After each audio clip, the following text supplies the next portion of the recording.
I flew to Pennsylvania last week, and I did a business meeting, and then I went on to my 30th reunion. God, you're old. I know, but I don't look it, do I? You're doing your high?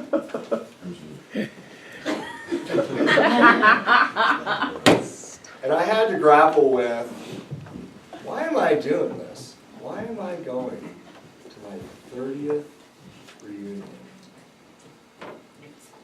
Jocelyn, you had the same question. You were like, why do I have to go to TLI? This is Saturday. It was Saturday, right? Oh my goodness, my Saturday was so precious. Why am I going to TLI? But you answered that question. And I think you did have a good purpose in showing how attending TLI broadened your vision of what your Toastmasters experience can be and who Toastmasters really are.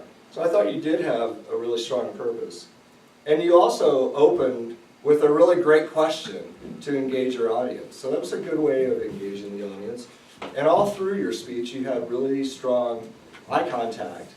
And you had really good humorous points that I wish you'd have used that more, because you have a quick wit. And you're able to make people laugh and smile and catch them off guard too, because you're fast enough to just kind of pull out the rug from under them, which is great. And then I also think that your organization of a story is always a great way to develop a speech, because we all are able to understand the beginning and the middle and the end of a story, and it just has a natural progression to it. So those are things that I think were really great about your speech. And I always like to ask the question when giving an evaluation, what would make this speech a great contest speech?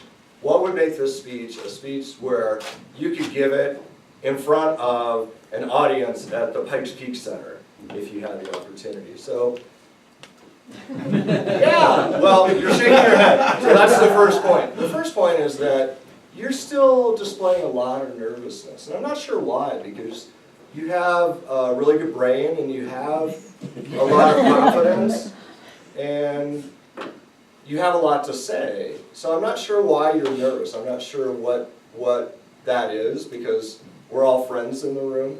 And I can't imagine how nervous you might be in front of people you don't know. No, you probably wouldn't do that. So you're in the perfect place. You're in the perfect place for that.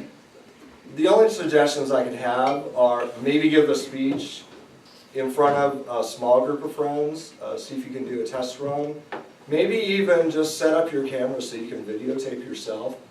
Because the thing is, it's okay to be nervous on the inside, but what you don't want to do is have a distraction for the audience. And cracking your knuckles or wringing your hands or those kinds of things are going to be distracting to your audience. And it's okay, but they'll just feel sorry for you instead of listening to what you're saying. The only other suggestions I'd have, Kay's watching the clock, she's like, he's not going to make it, he's not going to make it. Try and give some concrete details and give words to your insight. It's okay for you to say what it is.